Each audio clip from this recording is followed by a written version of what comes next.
This is Mario with MIA Microflight once again, and I'm going to be doing another video here just to keep up with the things that I've been doing and reestablish some kind of normalcy here, given that we are living under very difficult times.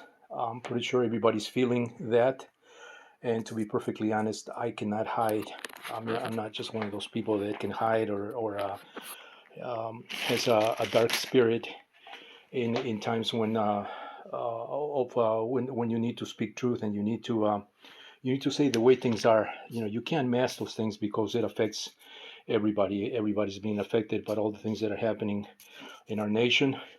And so it's been hard. It's been very hard to wake up and live each day as if it was a normal day. It's not. We're not living under normal times.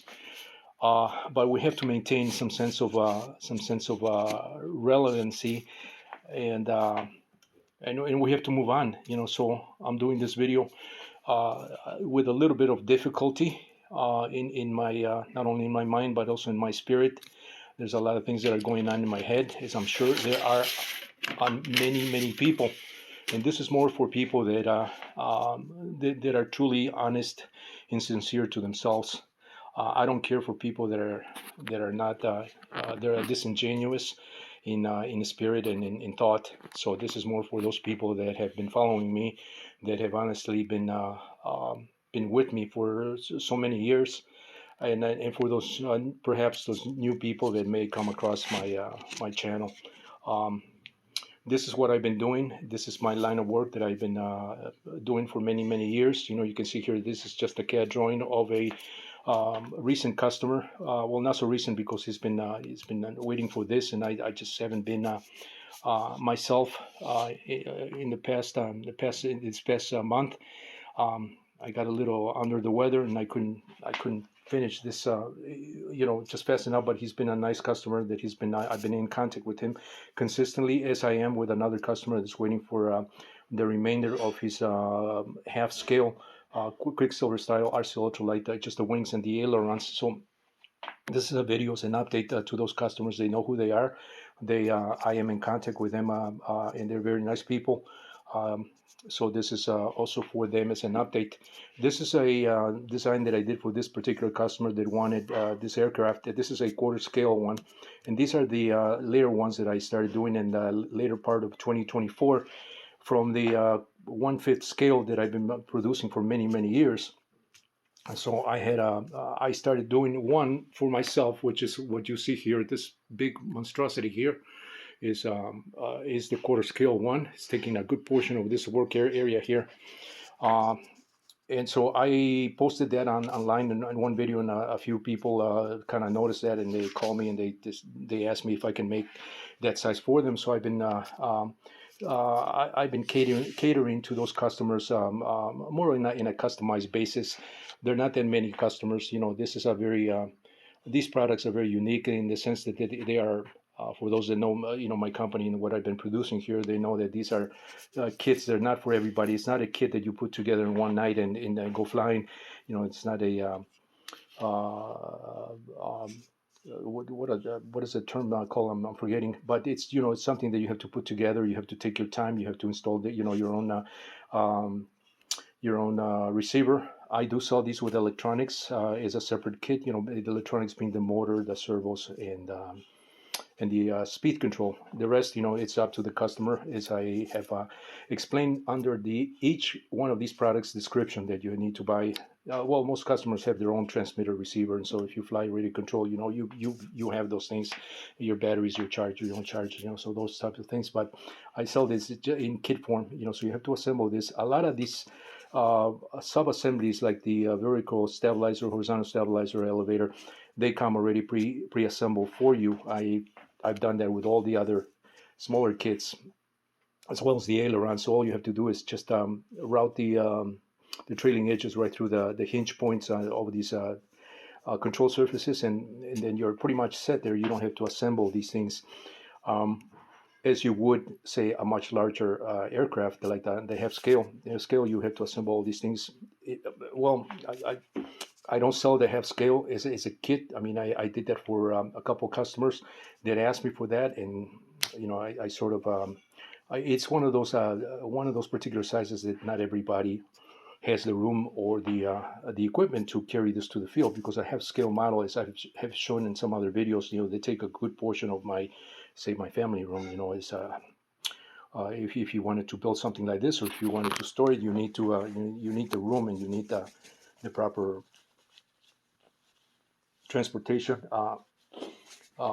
unit, to carry this to the field. So it's not for everybody. The half scale, the quarter scale, you can put this, take out the wing and put this in the back of your seat of, if you have a 4-door sedan or something, or even a truck, you can put it in the back of the bed. So this is more in line with an average size, I would say, quarter scale. Even though quarter scale it is an 8-foot wing, wingspan, but if you take out the wing, you end up with just the framework, which you can comfortably put it inside the back seat of your car, or like I said, a truck bed. So this is what I've been working on. These are the colors that I designed and the patterns that I designed for this particular customer. This is a one of a kind in the color and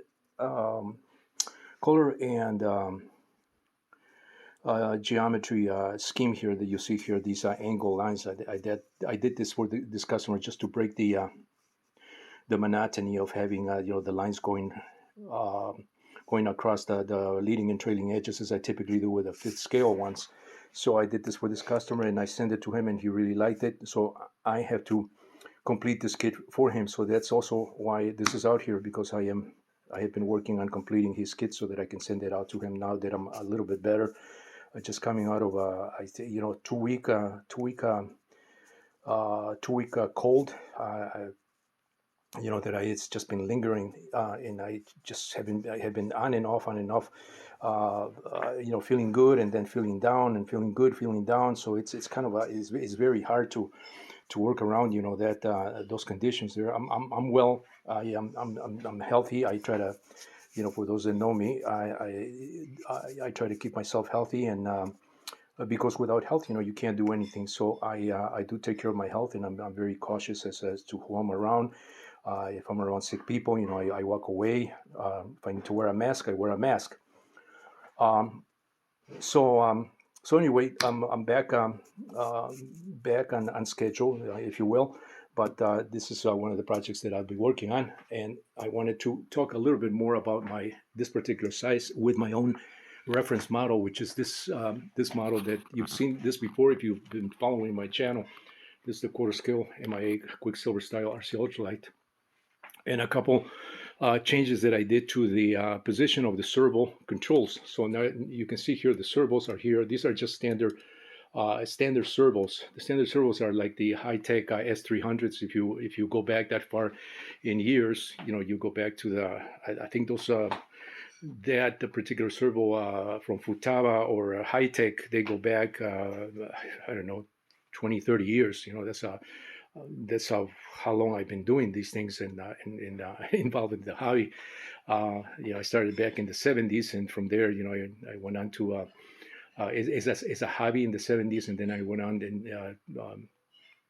to forming a little company under MIA Designs to do a little power helicopter, free flight rubber powered helicopter kits. Hobby shop noticed that I was doing that. They ordered them, and from there, my business started taking off. Kind of as a hobby. I used to have a full-time work as a communications systems engineer, and finally, I decided to just walk away from an 11-year career as a communications systems engineer and do my own thing. People thought I was crazy to do that, because I used to make pretty decent money back in the 80s doing that type of job. But it was just time for me to walk away, because I wanted to do this type of work really, and I wanted to have a little more control over my daily hours and my life, and just bite the bullet. It hasn't been easy. As anybody that has a small business knows that if within the first 5 years you don't make it, then you're not doing the right thing. Fortunately, I sort of knew that when I formed my business plan back in those days when I was about to leave my 11-year career as a communications systems engineer. I had already made a plan on how I'm going to structure my company, what I'm going to bring out, what I'm going to sell. A lot of these things are not new. I already had those back in those years as kind of my own projects, and so I started little by little as with rubber powered helicopters as they took off. Because the way I was making them, it was like nobody was making the way I was making those little products. So from there, it took off to radio control, micro, sub-micro, and palm-sized helicopters. For those that have been following MIA Microflight, you'll see all that stuff in my website. I have a history on all that, all those products, and ultimately it culminated in these ultralights and microlights that I sell. I currently sell at my website. I'm not trying to push this as this is not a sales pitch to anybody that's watching this. In fact, I'm quite fine, just not being as busy as I used to be. If anybody wants this, it typically takes about 4 weeks for me to make one of these. It really doesn't take me 4 weeks, but I allow myself extra time, to be, because from one day to another, I don't like to work on kits, especially for a customer, when my juices are my creative juices are not truly flowing, and given, like I said, the circumstances of the our nation and the world and what's happening in the political arena, it's very difficult to maintain that consistency with a positive outlook. You have to be very strong in spirit, to force yourself to move on. But I am one of those people that has survived, in the past, since 1999, that when I established my microflight, that has survived ups and downs, and so now I'm retired, and so I do this for people that are really interested. So if you're one of those people, because I do have some, not a lot of people, but once in a while I get one or two wannabe customers that are really not customers. They just want to ask you a lot of questions, and then they don't purchase anything. And that's fine. I'm willing to give you as much information as I can if you just want that information. But don't play around with my time that way. If you're not interested, I rather you tell me that up front, that you just want information. If I can give it to you, I will give it to you. It depends on my mood. There are times when I'm not. I'm mostly a decent person. For those that know me, my customers that have been buying this stuff consistently, repeat customers, they know how I am. But I don't like to play around with people's emotions and people's times, especially these days. So if you're not serious, don't waste my time. I will know that you're wasting my time, because I've been doing this for many years. And for anybody that's in business, you get to know your customers and their angles after a while. So let's not do that.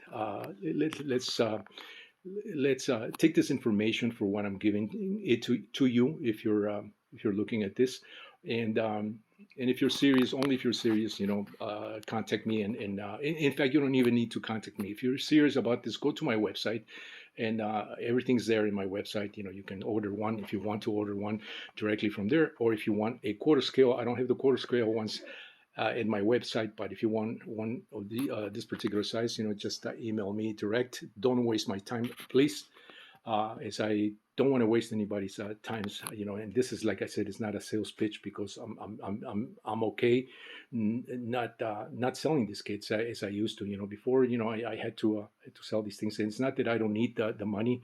We all need resources to survive. Just because somebody makes these things and has been in business for this long, doesn't mean that you're a rich man, that you got money coming out of your pockets. That's not the case. Anybody that has a business and is affected by all the things that are happening in the world today understands that. So this is more for people that are not in business, that just don't have those don't have that information, don't understand how business really works, how taxes works, how tariffs works in the real world. you know. And I'm not here to explain all that. You can go online and find out from other people. You don't have to take it from me. But this is, like I said, it's a video just as an update, and just to maintain my sanity more than anything, to talk about these things and kind of deviate from the more crappy things that are going on in this world. So anyway, as I was saying, one of the things is that I relocated these servos here, closer to the control surfaces, which is the vertical stabilizer and horizontal stabilizer. You can see right here the control surface. And my control horns, as I have explained in so many other videos, I make my own control horns the way you see them here, and the way I show in my fully illustrated CAD instructions that I supply with these kits to our customers. But the servos have been relocated, as you see them here. They're right there, so that this connection here is a little more is shorter. Before, I used to have them under the wing right here on one of these compression tubes. You can see the one for the aileron is still there for the aileron, and the way I locate these are more located towards the front of the wing, and that's just to keep the balance, to keep the weight forward of the center of gravity, which is about 25 to 30% from the leading edge of the wing. So basically, almost where this is balancing here, I have this model sitting on this post here.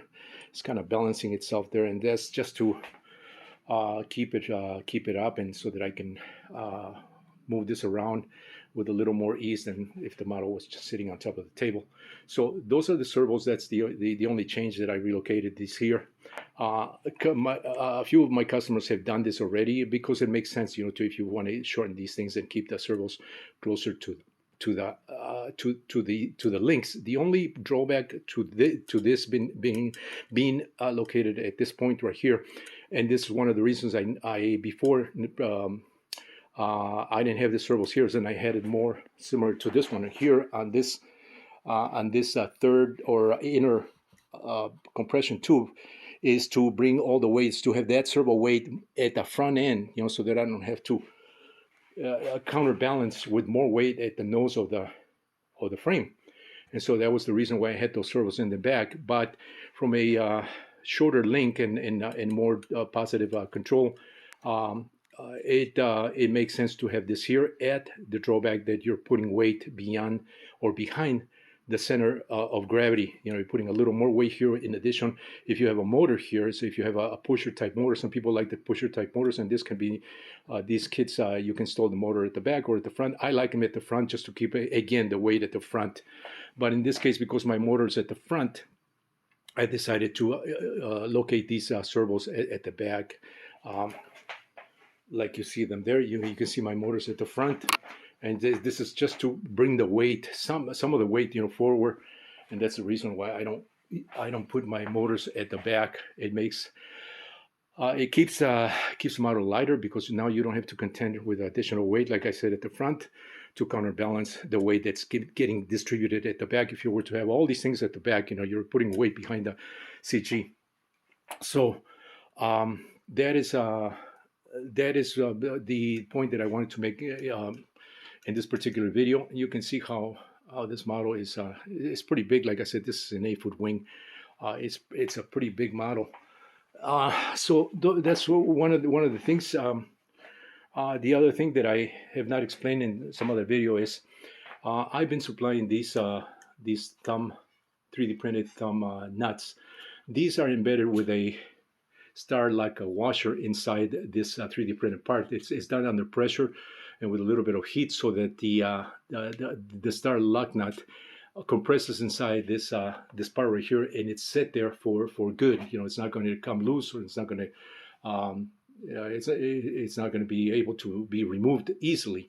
And so this becomes my thumb nut, to be able to retain the wing when you lock these in place, and when you unlock them, you can remove the whole wing via those 3 points right there, as I had in my original 5th scale Quicksilver style RC ultralights, and some other ultralights that I do the same thing, just to make the wings easily to be removed. And I started also supplying 2 additional ones so the customers can do this right here. This actually I started doing this after one of my customers that had bought. He's got the fifth scale, the quarter scale, and he's the customer with the half scale. He did this to retain these things and make them a little more, a little more permanent, if you will, during flight. And so I started supplying 2 additional ones so the customers can do the same thing here. Um, I didn't have this with these things with these thumb nuts before. What I did here is instead is here, let me unscrew this so I can show this with more clarity.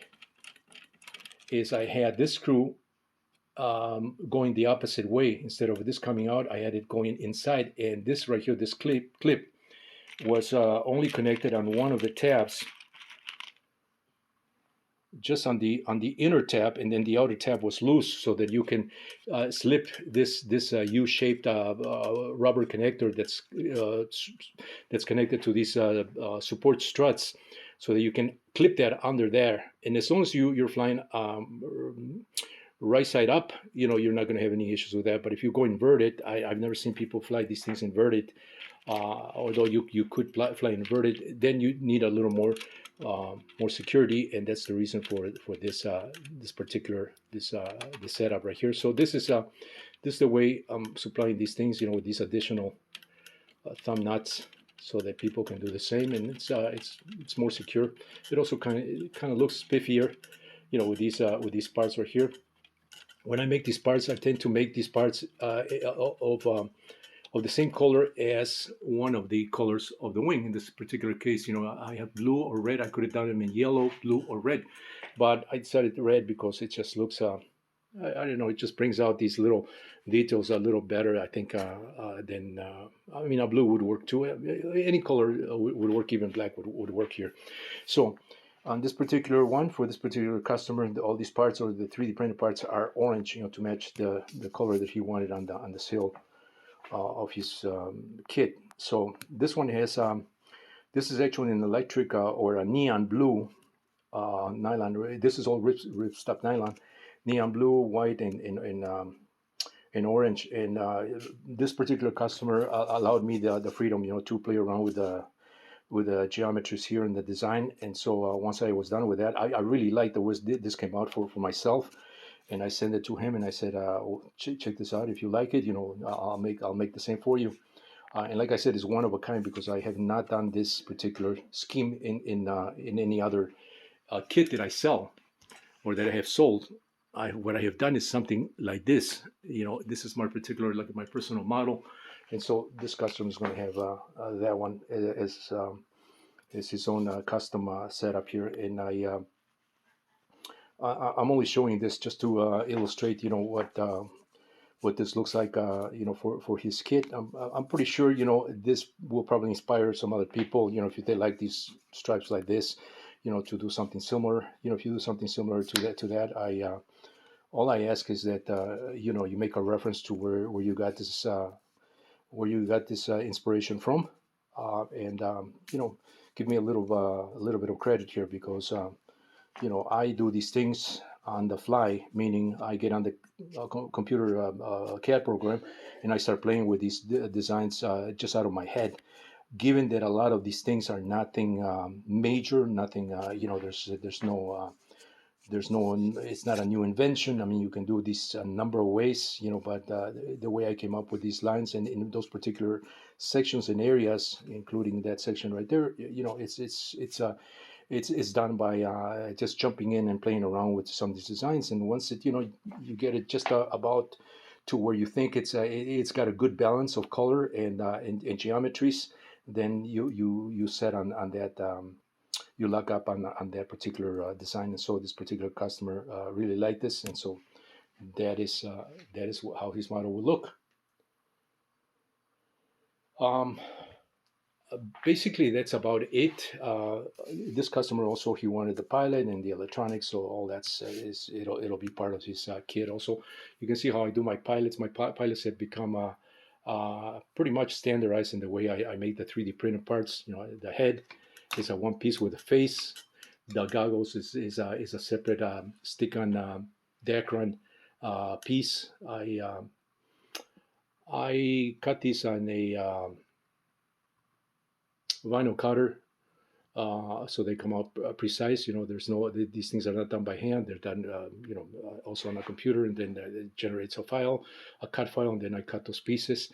3D printed hands and shoes are all part of this system here of parts that make up the head, the face, the hands, and the shoes.